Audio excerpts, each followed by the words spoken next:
Welcome to NTD News Today. I'm Kevin Hogan. Let's take a look at our top stories. The Supreme Court hears arguments over student debt relief. What are the central legal and moral questions at play, and how could the plan affect future borrowers and inflation? The U.S. House wants to rein in inflation. They passed an identically named bill yesterday to do just that. It seeks to put the brakes on presidential executive actions using a special device. President Biden renews his vow to ban certain types of guns and limit magazine capacity, including threatening to have the ban impact his home state. New York City has agreed to compensate hundreds of Black Lives Matter protesters. Activists are set to receive over $20,000 each over alleged police brutality.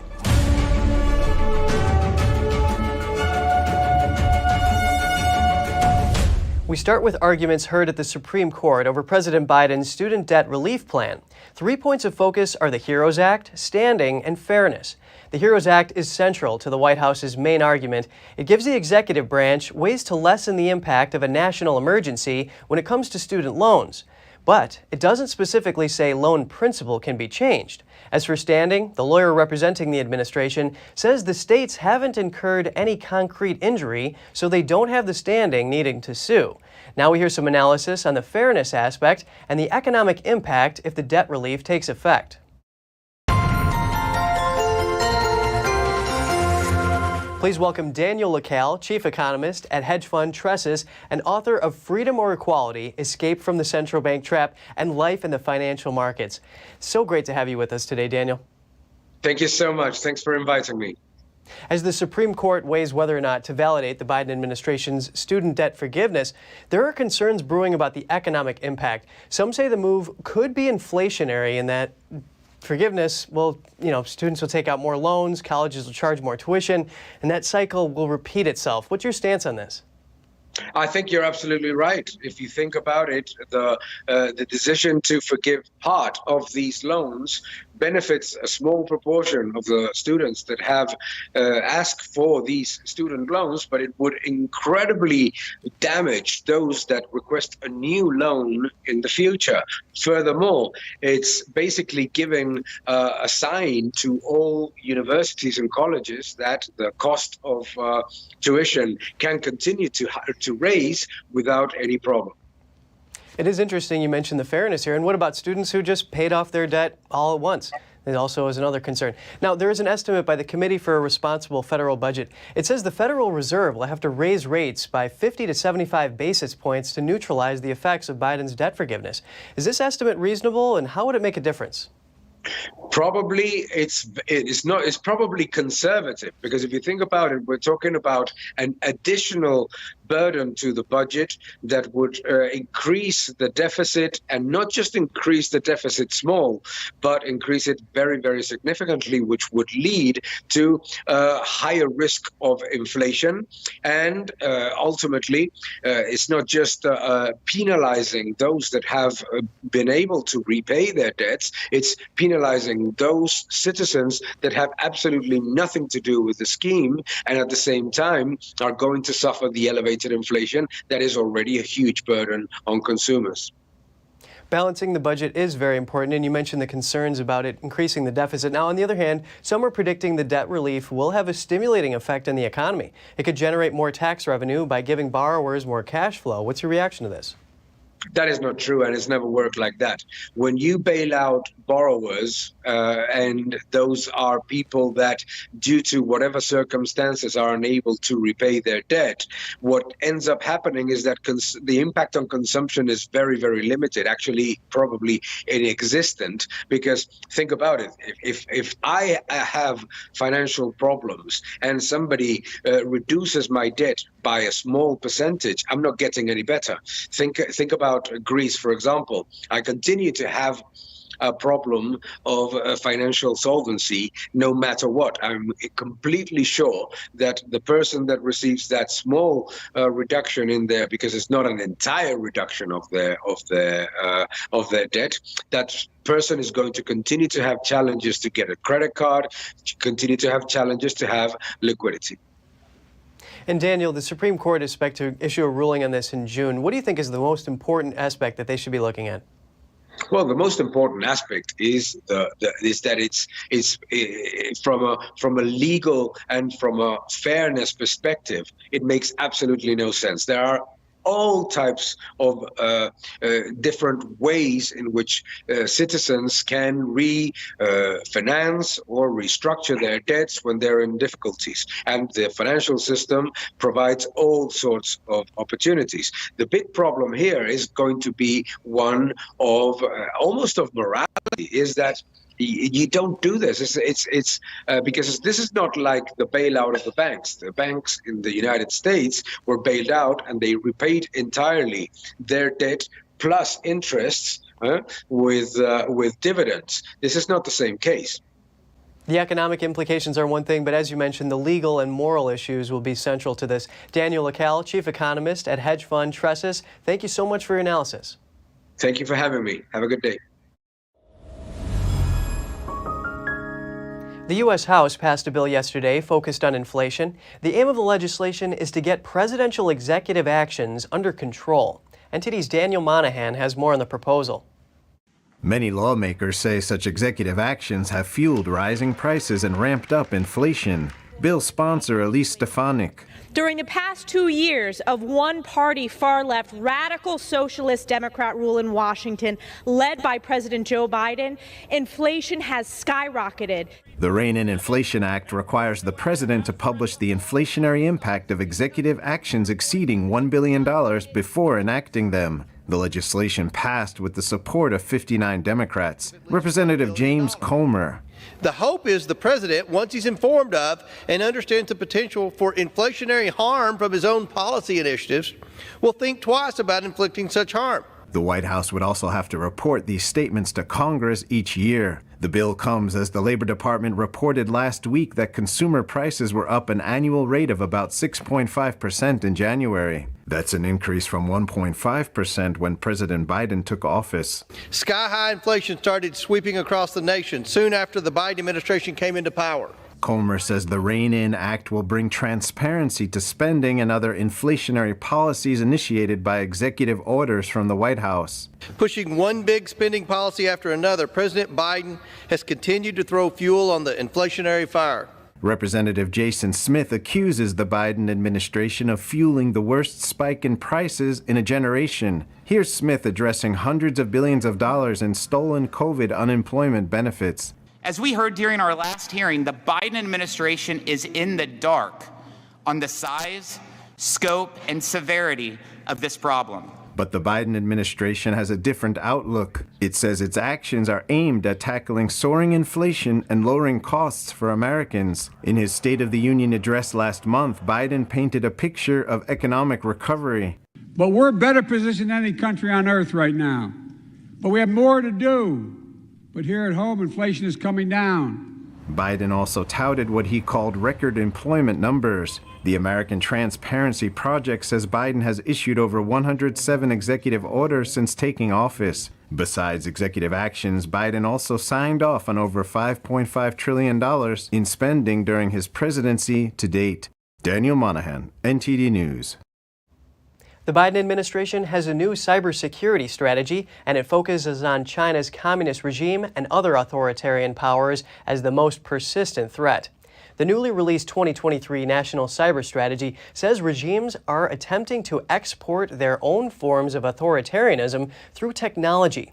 The document points to Communist China in particular as threatening U.S. interests and dominating emerging technologies with the intent of reshaping the world order. The document also names Russia, Iran, and North Korea. The strategy outlines an aggressive posture that the administration seeks to take. It will integrate cyber, diplomatic, military, intelligence, law enforcement, and other capabilities to target threats. Likewise, the strategy seeks to expand the role of the federal government in taking a more assertive role. The approach focuses on, quote, shifting the burden for cybersecurity away from individuals, small businesses, and local governments. The Senate is moving to have government intelligence related to the origins of COVID-19 declassified. A bill introduced by Republican Senators Josh Hawley and Mike Braun passed with unanimous consent. The two senators are now calling on the House to pass it. Here's Senator Josh Hawley speaking with Jesse Waters on Fox News yesterday. We need the House to pass it, Jesse, and then we can get this thing done. Listen, the American people, it's past time. Let's show them what the government has. Let everybody see for themselves. Let everybody read it. The bill is called the COVID-19 Origin Act of 2023. It specifically aims to investigate the possibility that the virus leaked from a lab in Wuhan, China. Democratic Senator Sherrod Brown made a request for unanimous consent of the bill. That request was granted without objection. Unanimous consent enables a bill to pass without a recorded vote. Senator Mike Braun wrote on Twitter, "The House needs to pass this bill to let the American people see the facts." The bill was reintroduced on Monday after the Department of Energy concluded the pandemic most likely arose from a lab leak. The FBI came to a similar conclusion. The bill would require the Biden administration to declassify all information in the government's possession on the most likely origins of COVID-19. And a hearing in a COVID vaccine whistleblower case took place yesterday. Plaintiff Brooke Jackson alleges that violations occurred during a Pfizer vaccine clinical trial. NTD's Daniel Monahan brings us more on the developments. Whistleblower Brooke Jackson worked for Ventavia, a subcontractor for Pfizer's COVID-19 vaccine Phase 3 clinical trial. Jackson says the company failed to properly report adverse events and keep all participants blinded. Jackson worked on clinical trials for 18 years. She was fired on the same day she alerted the FDA to the trial issues. Jackson later sued Ventavia and Pfizer for alleged violation of the False Claims Act. That legislation makes it illegal to knowingly make a false or fraudulent claim for payment or approval from the government. Here's Jackson on how the hearing went. I felt like it went really well.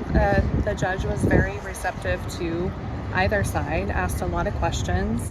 Jackson hopes the case will send a clear message to the FDA. That we're not going to stand for this, that we do need safe, effective products, and they need to regulate. That's their job.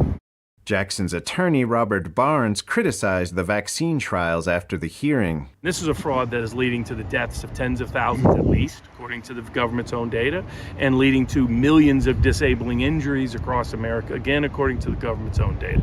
The attorney says the next step is opening up discovery. Co-counsel Warner Mendenhall says he aims to depose Pfizer CEO Albert Bourla if the judge greenlights discovery. He has said that, he's got a safe and effective vaccine where the benefits outweigh the risks. And it's clearly not true anymore. Mendenhall says the latest data shows the vaccine is not meeting the criteria for an emergency use authorization anymore. This is a very risky drug for people to be taking now. Under the False Claims Act, U.S. citizens can file suit on behalf of the government. Lawsuits are brought under the act against people or entities accused of defrauding the government. Jackson argues that the U.S. government wouldn't have purchased the vaccines had it known of the violations. The suit claims that the government was therefore defrauded. Pfizer says the FDA authorized the vaccine after hearing from Jackson, who informed the regulator of issues she witnessed. U.S. lawyers have backed the companies, filing a statement in support of dismissal, saying that Ventavia ran a small enough number of sites that fraud wouldn't have affected the FDA's decision to grant emergency use authorization. If the case survives the motions to dismiss, then discovery would move forward. A trial is set for 2024. Daniel Monahan, NTD News. President Biden says he'll ban so-called assault weapons and limit magazine capacity no matter what. He made the comments at the House Democratic Caucus Issues Conference. Biden also said that his home state of Delaware has the highest or one of the highest rates of gun ownership, but that he won't hesitate to enact laws that could ban some of those guns. But a Wise Voter report shows Delaware coming up at number 30 in the list of states with the highest gun ownership rates. A CBS ranking of states with the most guns owned puts Delaware at number 50. Biden's comments come after last month's shooting at Michigan State University left 3 students dead. The gunman also killed himself before police could arrest him. One day after the shooting, Biden pledged $231 million from the Justice Department will go to states for crisis intervention. New York City is paying hundreds of Black Lives Matter protesters thousands of dollars each. That's to settle a lawsuit over crowd control tactics used during the George Floyd protests. The New York City government has agreed to pay more than 300 Black Lives Matter demonstrators $21,500 each. The city is settling a lawsuit over crowd control tactics police used against protesters in the summer of 2020. The protests in question took place in the Bronx on June 4, 2020, just days after George Floyd died in Minneapolis police custody. Protests and riots spread throughout the county following Floyd's death. A month after the protests, a group of activists brought a lawsuit against the city. They alleged a brutal response to large-scale protests against police violence. The lawsuit specifically alleged police use unjustified force, such as strikes with their batons and fists and pepper spray to subdue protesters. The lawsuit became a class action suit. On Tuesday, more than 2.5 years after the incident, an attorney for the plaintiffs announced they had reached the settlement. Leading up to June 4th, some demonstrations in New York City had devolved into violence and looting. Before the June 4th incident, Democrat Bill de Blasio, at the time mayor of the city, pointed that out. But people who came to do violence in a systematic, organized fashion, that is a different reality we need to grapple with. We did not see that in 2014 and 2015. We're seeing something new, and not just here in New York City, but all over the country. After the June 4th incident, police reportedly said protesters were acting in a violent manner, throwing unknown objects at law enforcement. However, Human Rights Watch later published a report saying protesters were told not to bring weapons. They pointed to this flyer, which was apparently shared beforehand, reading, "Don't carry anything you don't want in the hands of the police. That is, weapons, drugs, and more." Mayor Bill de Blasio initially said some protesters came prepared to commit violence, but changed his stance a few months later, saying police overreacted. A watchdog group wants Congresswoman Cori Bush investigated for using campaign funds for personal use. Bush paid her now husband $60,000 for security services. The watchdog wants the Federal Elections Commission to look into the matter since Bush's husband didn't possess the required private security license. During this time, Bush's campaign also spent over $225,000 on security services from another company and $50,000 for someone to provide personal protection. The Foundation for Accountability and Civic Trust says campaign money was allegedly put to personal use. Their legal complaint points to rules against impermissible payments to a family member or an impermissible gift and says that the payment to her husband may have been unnecessary or above fair market value because of her personal relationship. Bush only recently married her husband, but their relationship began before he started working for her.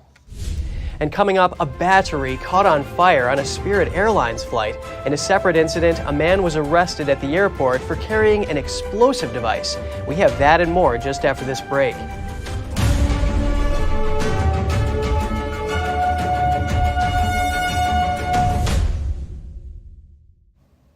Apple has delayed the approval of an update to an email app. Concerns are the AI-powered tools it uses could generate inappropriate content for children.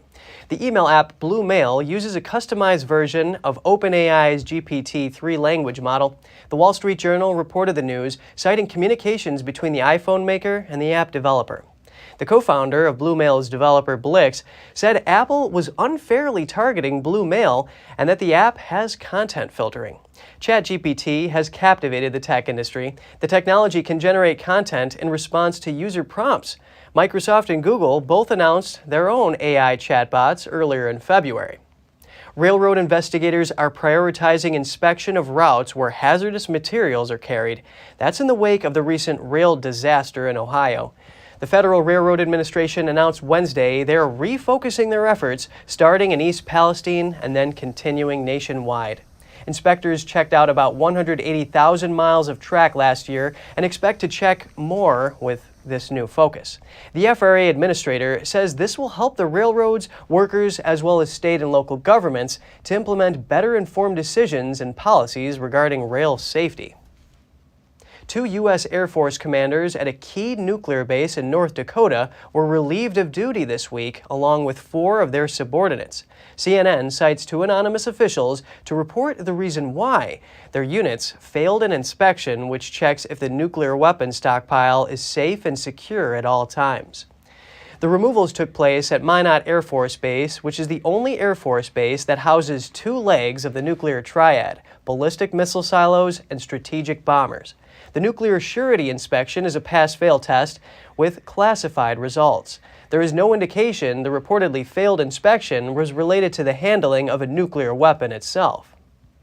Some of California's community colleges don't have enough full-time faculty, and some misspend state funds intended for full-time professors on part-time adjuncts. That's according to a February report by the state's auditor. The report partially faults a lack of oversight and a faulty metric to measure the district's part-time and full-time professors. The report found that all 4 districts fell short of the state's long-standing goal to have 75% of instruction taught by full-time faculty. There are currently about 35,000 part-time faculty across the state's 116 community college campuses, while full-time professors make up just half that number at 17,000. The audit called on the Chancellor's office to hold districts accountable for how they spend state funds. A scary situation for people on board a Spirit Airlines flight yesterday. A battery pack caught fire in an overhead bin, filling the cabin with smoke. A passenger recorded this video showing fire officials boarding the plane, as well as a photo of the smoke-filled cabin. It seems a cell phone was charging with a battery pack when witnesses say it exploded, catching a backpack on fire. The flight was headed from Dallas to Orlando. People on board were able to safely put out the fire before an emergency landing in Jacksonville. Once the flight landed, fire officials boarded the plane and checked everything out. A spokesperson from Spirit issued a statement thanking the crew and guests for their quick actions. The FAA is investigating. And last night, 7 people aboard a Lufthansa flight traveling from Texas to Germany were injured after their plane ran into major turbulence. The FAA says the brief but severe turbulence happened about 90 minutes after the flight took off from Austin, Texas, when the plane was at about 37,000 feet, somewhere over Tennessee. One passenger said it felt like the plane was dropping suddenly. Then she heard glass breaking and people screaming. The flight landed safely at Dulles International Airport in Virginia around 9 p.m. local time. The FAA is investigating the incident. The extent of the injuries to those taken to the hospital is unknown at this time. A man was arrested for attempting to place an explosive device on an aircraft. It happened after his bag triggered an alarm at a Pennsylvania airport. The FBI says 40-year-old Mark Muffley checked a suitcase on Monday for a flight that was heading to Sanford, Florida. The TSA says one of its officials located a suspicious item inside the suitcase. The FBI and bomb technicians determined that the item was a live explosive device. The device had 2 fuses and powder concealed in wax paper and plastic wrap. After the alarm went off, authorities paged Muffley to report to security at the airport. The man was seen leaving the airport soon afterwards. He was arrested at home later that evening. Officials haven't provided any details on what Muffley's alleged intentions may have been. Ford has applied for a patent for technology that lets vehicles repossess themselves. If owners ignore warnings about missed payments, the system starts with disabling features such as GPS, air conditioning, cruise control, and the radio, and it could emit irritating sounds when the driver is there. Next, it could lock the owner out. If the owner still doesn't act, the vehicle may drive itself to a spot for a tow truck to pick it up, or to an impound lot, repossession agency, or lending institution. And if repossession costs more than the vehicle is worth, it could drive itself to a junkyard.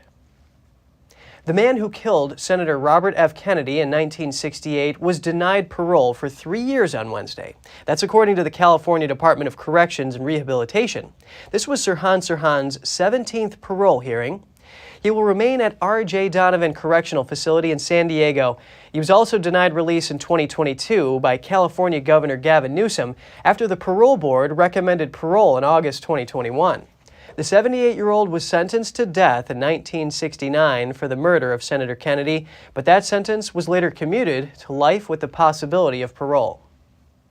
A bald eagle sickened by rat poison has died in Massachusetts just days after rescuers captured it and tried to nurse it back to health. The eagle, a female, was named MK. MK hatched back in 2016 and had a lot of fans among people who frequented her home habitat. Some of them noticed she had been acting strangely. A wildlife rescue crew was finally able to capture her on Monday, but apparently it was too late to save her life. Judging from MK's symptoms, it appears she ate at least one rodent that had consumed rat poison.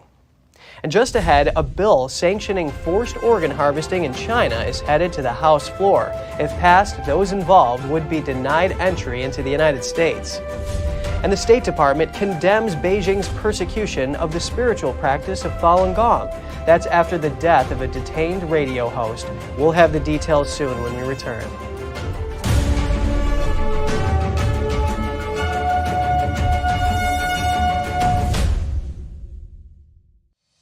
We're entering an unprecedented period of economic turmoil. The economy is unstable, our government is in shambles, and the global war on energy has created a domestic crisis. Americans need a way to protect their financial future.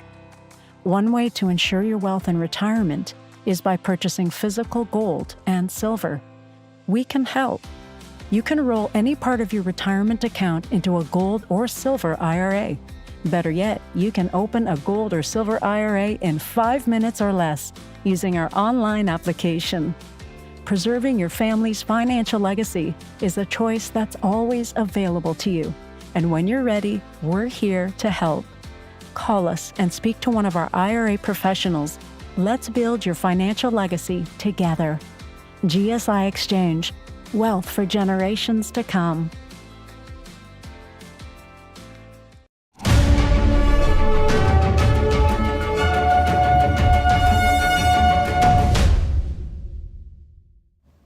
Welcome back. The U.S. approved the potential sale of close to $620 million in new weapons to Taiwan yesterday.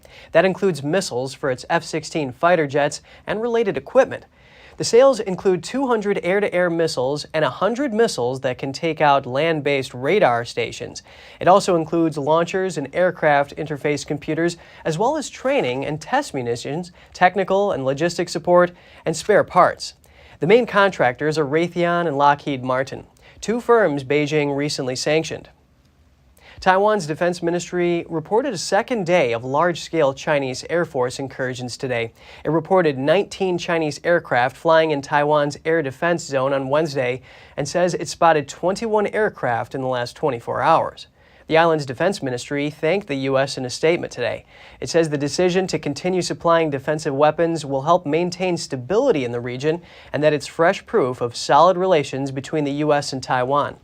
The U.S. also takes a step to counter human rights abuses and forced organ harvesting in China. A bill aimed at the state-sanctioned crime passed unanimously through the House Foreign Affairs Committee on Tuesday. It's now advancing to the House floor. Here's the latest. The bill is known as the Stop Forced Organ Harvesting Act of 2023. If passed, it would levy sanctions on perpetrators, barring their entry into the United States and blocking their financial transactions on U.S. soil. Congressman Chris Smith is the bill's lead sponsor. Here's what he had to say. My bill will be coming up that deals with organ harvesting, forced organ harvesting. And the fact that the Chinese Communist Party under Xi Jinping is murdering between 60 to 100,000 average age 28-year-old men and women in China, Uyghurs, Falun Gong practitioners, to steal their organs is something that is Nazi-like and barbaric. So our bill would hold to account in that supply chain. And why should Americans care that organs are being harvested in China? Well, anyone who does get a transplantation should be very aware of its source to ensure that that person voluntarily offered their organ, be a heart, liver, or whatever it might be, that they were indeed dead at the time of the organ transplant. But in China, everything is reversed. They go and pick and cull, as they call it, these very healthy people. And the Falun Gong practitioners are extraordinarily healthy because of their religious practices, because of their lifestyle. So they become victimized by the Chinese Communist Party as the victims to steal their organs. Beijing says the organs come from voluntary donors, but a London-based People's Tribunal concluded in 2019 that China continues to forcibly harvest organs on a large scale. The U.S. State Department is condemning Beijing following the death of a jailed journalist. Radio host Peng Shun had been detained in a prison in southwestern China's Sichuan province for his belief in the spiritual discipline Falun Gong. Here's the story. Peng Shun was 30 years old when he died in December last year. The prison where he was jailed is notorious for its brutality toward adherents of Falun Gong. The spiritual meditation system has been the target of a Chinese state-run persecution campaign for more than 23 years. Before we go further, please be aware that some audiences may find the following footage disturbing.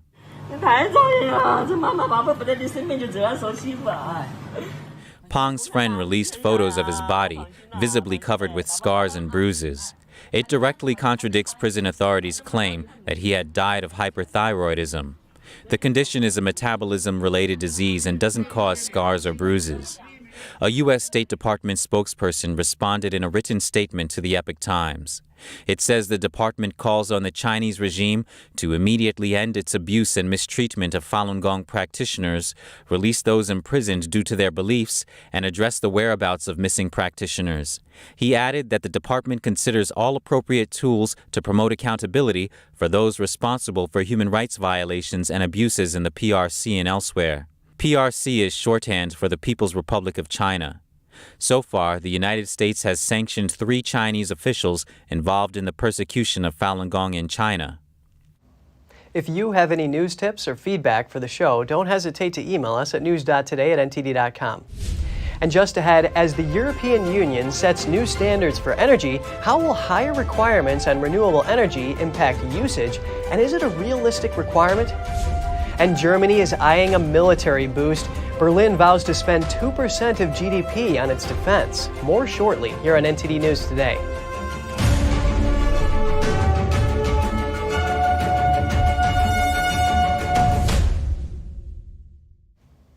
Certain vegetables and fruits are becoming hard to come by in the UK. Large retailers are now placing limits on what shoppers can buy. Here's more. Empty shelves in supermarkets speak to the fresh food shortage Britain is now heading for. Some retailers have introduced purchase limits on fruits and vegetables, dealing a major blow to business in the food industry. Some leftover tomato that we have, as soon as this is finished, in our salad there won't be no tomato. It's unbelievable that this is happening in 2023. Supplies of tomatoes, peppers, and cucumbers continue to decline, forcing restaurants to shift their menus. The shortage makes us to change from tomato-based to white-based sauces, because what can we do? We have to make a profit. But for food suppliers, the scarcity is no surprise. Some blame the government for lack of timely action during the energy crisis. We were talking about this time last year. I don't think nothing was being heard very much. It's only because now you're seeing empty shelves that, yeah, we're talking about it again. You would see products on your shelf now if we had the right money this time of the year. Yet another factor is at play. In Europe and North Africa, poor weather is causing reduced harvest and exports, a void that UK farmers failed to fill. Apple farmers have not been buying plants and planting more orchards. So there will be a shortage of that at some point because they can't afford to. They're not getting the price. Retailers are chasing lower prices and opting for foreign imports, despite the authorities' efforts to ease the crisis. Staying in the UK, house prices fell by over 1% in the year to February amid the rising cost of living and high mortgage rates. The data comes from Nationwide. This marks the first annual decline in nearly 3 years and the biggest fall in over 10 years. The average house price in February stood at nearly £260,000 or nearly $300,000. Prices are now almost 4% lower than at their August 2022 peak. Nationwide said it will be hard for the market to regain much momentum in the near term. The labor market is widely expected to weaken as the economy shrinks in the quarters ahead. Mortgage rates remain above the lows seen in 2021. The Building Society predicts property prices will drop by 5 to 6% from their peak. The European Union is about to present its reform proposal for the European electricity market. A top priority will be the growth of renewable energy in Europe. But some experts are concerned about what this means for electricity production as renewables fail to provide continuous energy. NTD's France correspondent David Vives has the story. The EU Commission in mid-March plans to table new rules for the reform of the EU electricity market.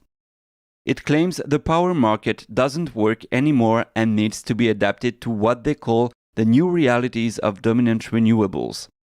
The EU executive also aims to allow companies faster access to funding to facilitate the acceleration of the so-called decarbonation of the industry.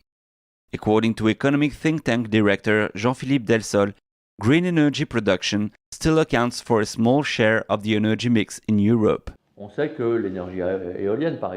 We know that wind turbines, for example, produce electricity between 20 and 30% of the time and at random. We do not know when they will produce.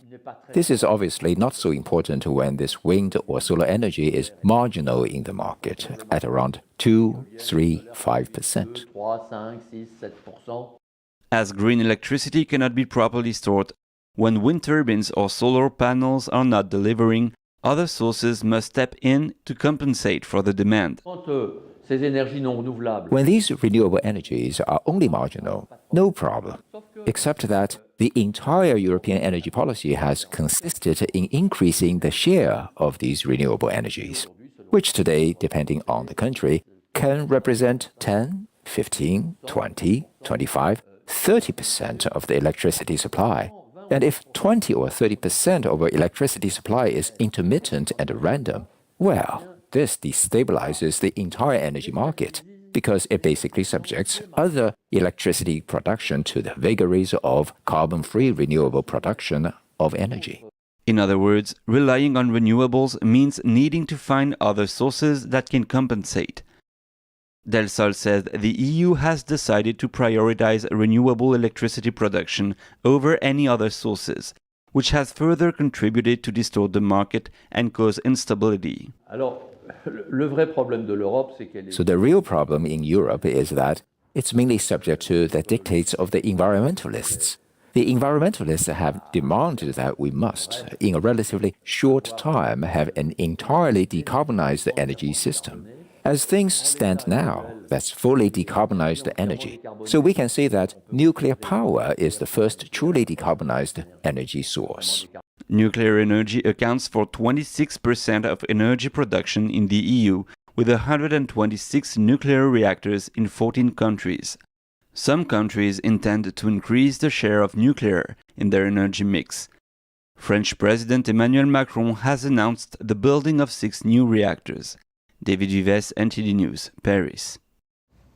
U.S. and UK naval forces seized an illegal shipment of Iranian weapons near the Gulf of Oman.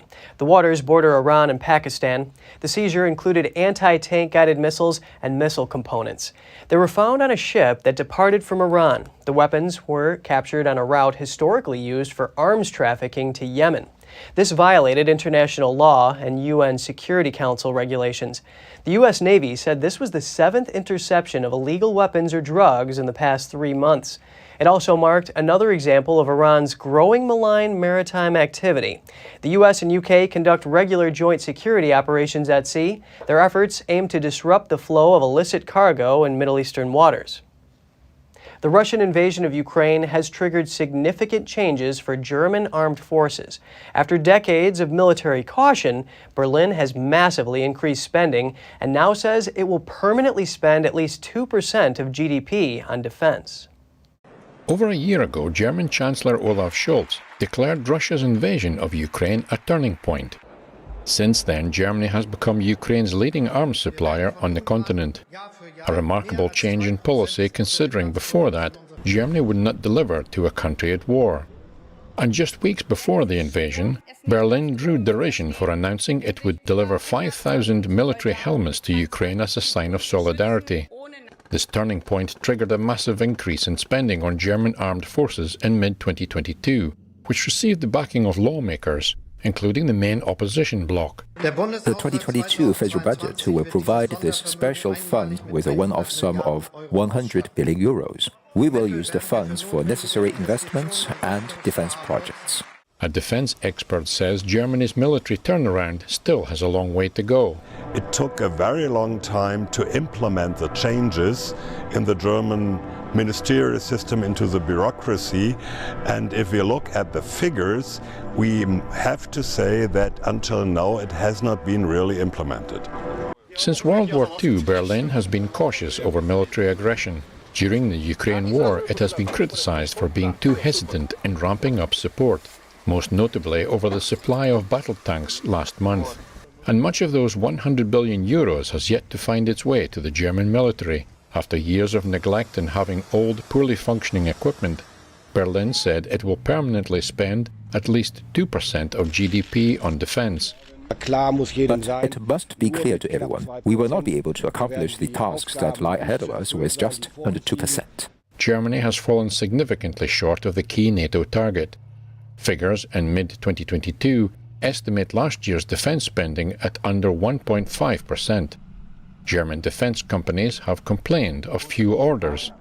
But as for Germany's image problem as a weapons supplier, there might be another reason. Well, if you see the long list of what Germany has delivered, that's pretty impressive. At the same time, the German government is pretty bad in communications. They were not really able to communicate what they have been doing. Denmark's parliament on Tuesday passed a much-debated bill. Its purpose is to scrap a public holiday to help finance increased defense spending. The newly formed government has proposed sweeping reforms. The goal is to overcome challenges to the country's welfare model. It says the move will help raise tax revenues for higher defense spending in the wake of the Ukraine war. Labor unions protested the plan to abolish the Great Prayer Day, a holiday that dates back to 1686. The government also agreed to accelerate defense spending due to increased geopolitical uncertainty. This after the sabotage of 2 pipelines carrying gas from Russia to Germany through Danish waters. Farmers in the Netherlands are under increasing pressure from their government to cut down on livestock. After extensive protests last year, they appear to be losing the battle. The EU has a target of cutting livestock in designated areas by up to 35%. This provoked more protests from farmers who see the situation as unsustainable. NTD's Cost Temenes tells us more. Dutch farmers are outraged at their government's approach to hit EU pollution targets. The approach means thousands of farmers could lose their farms and their livestock unless they comply with the new farming measures, in line with the EU directive of cutting ammonia and nitrogen oxide in protected areas, which is produced from the manure of livestock. Dutch authorities have threatened to buy out 3,000 of the highest polluting farms, unless farmers voluntarily comply with the directive. Due to the country's small size and high livestock density, the government says there is insufficient land to make good use of the waste from the more than 100 million livestock. Farmers are under pressure to drastically cut livestock numbers in the EU protected area, as the Dutch government has set the goal of reducing pollution by 50% by 2030. Last year, the government announced its plan to reduce livestock by more than 35 million. Included in the plan are measures to help some farmers relocate or leave the industry. Many see the plan as simply a measure of coercion. This sparked protests throughout the country last year. Despite the government appearing to have the upper hand, support for the farmers continues, with some supporters taking to social media. Recent protests show a group of fire-wielding farmers surrounding the Dutch finance minister. A system introduced by the Netherlands in 2015 would have allowed usual operation for farms, as long as they could offset the amount of nitrogen output. But after environmental groups sued the Dutch government, the system was scrapped in 2019. Effectively stopping any applications for new construction or farm expansions in the protected areas. Cost Temenes, NTD News. Italian police said today they seized a large stash of weapons from the home of Raffaele Imperiale. He's a detained mafia boss who previously made headlines for owning a couple of stolen Vincent van Gogh paintings. According to a statement by the Naples prosecutor's office, police found more than 80 weapons hidden under the garage floor of Imperiale's house. That included 3 rifles, a grenade, and over 5,000 rounds of ammunition. Imperiale is considered a key figure in international drug trafficking and money laundering and has a close relationship with the Camorra mafia centered around Naples. He was arrested in Dubai in 2021 and extradited to Italy the following year. Spanish police have arrested one of Europol's most wanted fugitives. Dutch authorities were offering a reward of 10,000 euros. Video released by police shows officers taking away the fugitive in handcuffs in Murcia, southeastern Spain. It's part of a police operation called the European Network of Fugitive Search Teams. The fugitive had escaped from prison in the Netherlands. He was serving 5 years and 6 months in a psychiatric hospital for 2 robberies with firearms. In one of the robberies, he and his accomplices used such a degree of violence that one of the victims, a shopkeeper, died as a result of the attack. Last June, he and another inmate managed to escape from the psychiatric hospital by making a hole in the walls. Spanish police arrested the fugitive in one of the shopping malls he frequented. The texts of several James Bond novels have been altered. Reviewers considered a number of parts from the original author, Ian Fleming, to be racially offensive. The novels are set to be reissued in April to commemorate the 70th anniversary of Fleming's Casino Royale, the first book in the series. The review by the Sensitivity readers was commissioned by Ian Fleming Publications Limited. The changes involve some depictions of black people being rewritten or removed. And still to come, folding, rolling, and flexible smartphones. As consumers are holding on to old phones for longer, tech companies look to revitalize interest. A mobile network uses balloons to bring the internet to remote parts of the world. Stay tuned for more on that when we return.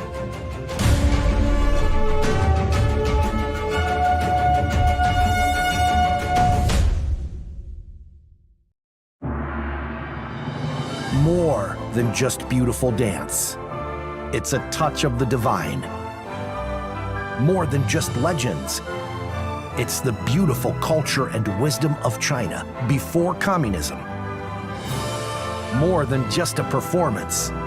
It's an experience that awakens the soul. See it at least once in your lifetime. Shen Yun, coming to Lincoln Center. Tickets at shenyun.com. The Fixture Pioneer, CGM. Professional AI intelligent fixtures. All-round integration of 4 systems. High precision, high durability, high quality. 2-micrometer repetition accuracy. More than 80 patent certificates. ISO 9001 approved. Precision clamping to meet your every need. CGM has it all. Pride of Taiwan, CGM.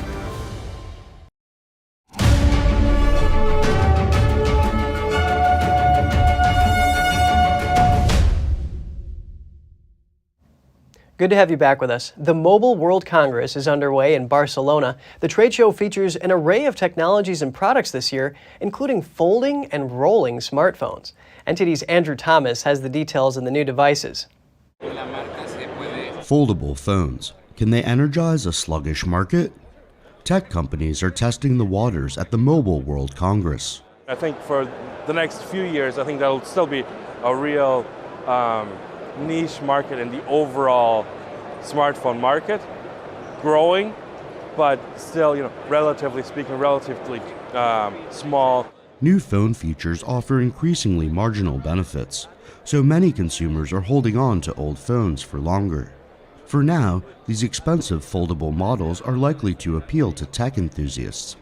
It's really interesting because mobile phones have got so boring. The standard block device that looks like this, it's not a new story anymore. But the thing that's captured the imagination here at MWC are the foldables.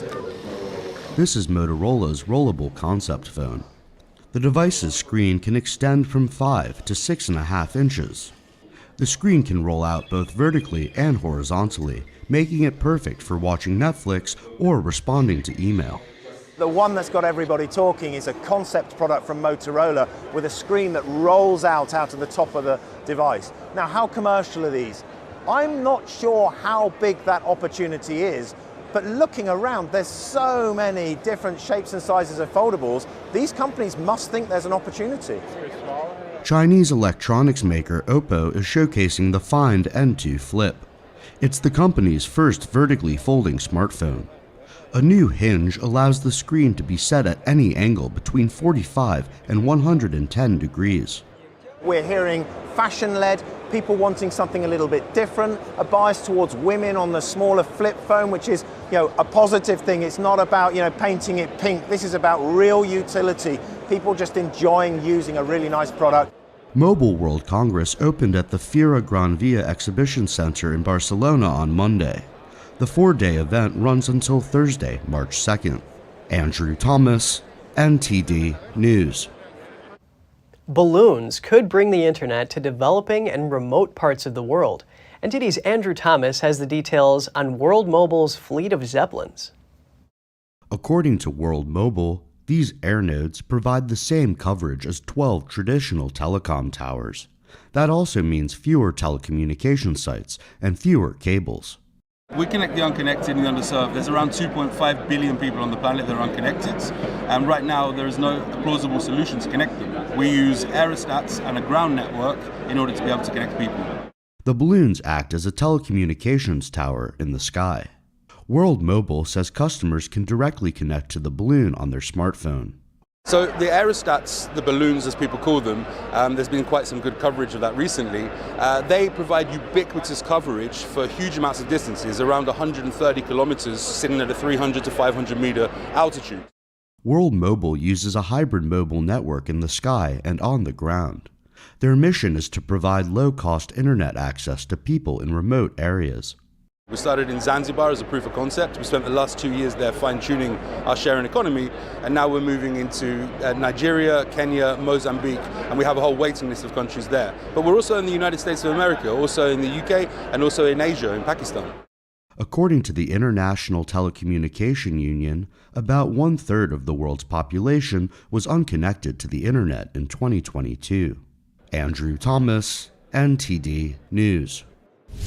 Coming up, Egypt wants to boost tourism. The plan is to encourage private investment and expand airport and hotel capacity. Details to come on NTD News Today.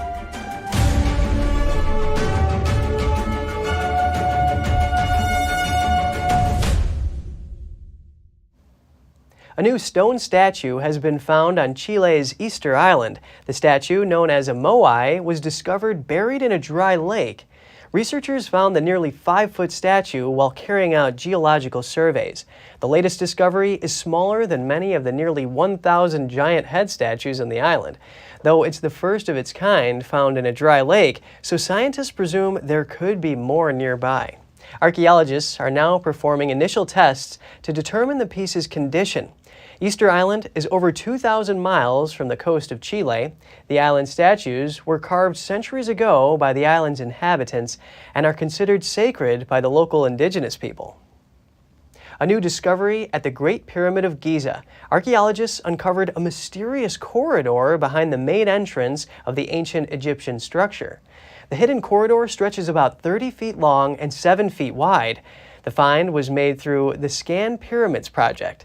Since 2015, scientists have worked to peer inside the structure using modern techniques like scans and endoscopes. The newly found corridor is just 7 meters or about 22 feet above the pyramid's main entrance. Egyptian antiquities officials say this unfinished tunnel was likely built to ease the weight of the pyramid on its main entrance or on other spaces that haven't been discovered yet. Archaeologists are counting on further explorations. Down 7 meters, there is another corridor. Between the 7 meters and the tunnel that we found today, there is something important, in my opinion, can tell us for the first time that the burial of Khufu is still existed, and this is what we could discover. And I'm sure, in a few months from now, we can see if I'm saying is correct or not. But again, we are in front of a major important discovery. The Great Pyramid is the last of the 7 wonders of the ancient world that still exists. It was built as a monumental tomb around 2560 BC. That was during the rule of Pharaoh Khufu. Reaching about 400 feet in height, it stood as the tallest man-made structure before the Eiffel Tower in Paris. Egypt is looking to boost tourism by 30% annually over the next 5 years. The country is bringing in private firms and is inaugurating a huge new museum. NTD's Andrew Thomas has more. Tourism is a crucial industry for Egypt's struggling economy. The sector earned nearly $10.8 billion in the financial year ending in June 2022. That's up from almost $4.9 billion from the year before. Well, I can say it is a good way to attract dollars in Egypt. It's a product that has the most compelling competitive advantage of all the products that Egypt can offer globally. Private companies are involved in pilot projects to manage several historical sites. These include the Giza Pyramids, the Egyptian Museum in central Cairo, and the future Grand Egyptian Museum. So there are 10 contracts today that have been given, or 10 sites that have been given to the private sector to manage as an experiment. We are reviewing this experiment today to be able to learn from it and be able to take it to the next level and expand on it. The Grand Egyptian Museum has been under construction since 2005. Set to open later this year, it will soon house some of the country's most prestigious artifacts.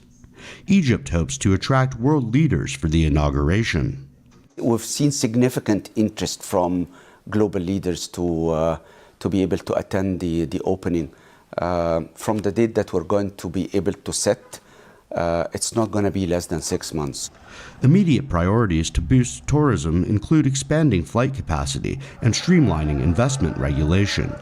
And the nation is hoping to increase the number of hotel rooms to 500,000 by 2030.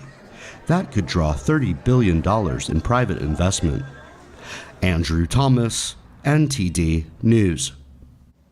A romantic rendezvous in space. The two brightest planets in our solar system, Venus and Jupiter, made their conjunction last night. The two planets seemed to pass by each other only half a degree apart. That's as wide as an outstretched finger held up to the sky. They came close enough that some scientists dubbed it a kiss. But at a vertical distance, Venus moved higher while Jupiter stayed closer to the horizon. A conjunction of Venus and Jupiter takes place every year, but rarely do they come this close together. That's why the encounter is also considered a superconjunction. Photographers around the world recorded the spectacle. In the United States, it was visible in the skies over Texas.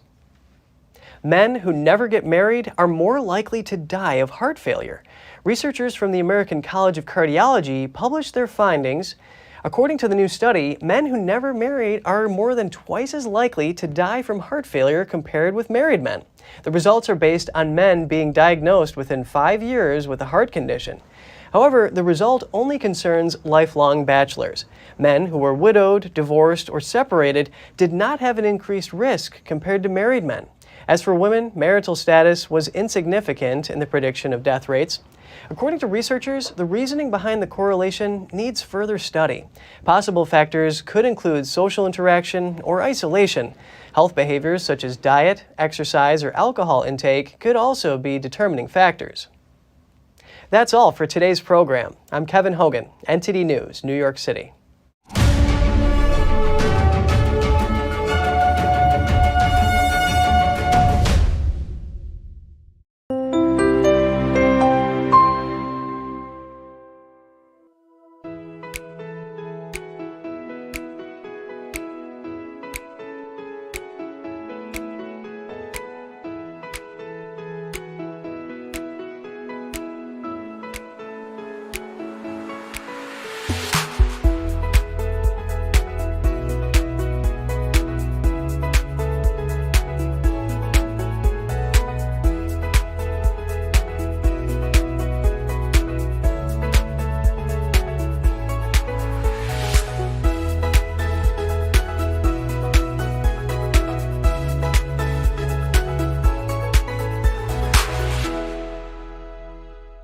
Thanks for watching us on YouTube. Did you know YouTube only keeps selective videos on its platform? So if you want to make sure you get the full picture, just subscribe to our newsletter. Go to newsletter.ntd.com and sign up. It's free.